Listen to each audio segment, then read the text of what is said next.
Мага эмне максат менен келдиңиздер? Биз кызыбызды медресеге берели дегенбиз. Бирок ал кадимки мектептен эле окуусун улантам деп жатат. Эмнеге антып жатасың? Мен доктор болгум келет. Ал үчүн мектепти бүтүрүп, медициналык институтка тапшырышым керек. Анда сен үйдөн кетишиң керек болот.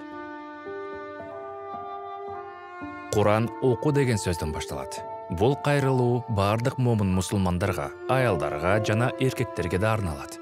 Силер өмүрү бою кызыңарды коштоп жүрө албайсыңар. Аны алдыда кандай кыйынчылыктар күтүп турганын да билбейсиңер. Үй бүлөдө бир дарыгер болгону жакшы да. Анан калса, силер ата-энеси катары балдарыңардын Кыргызстандын конституциясында жазылган билим алуу укугун сактоого милдеттүүсүңөр.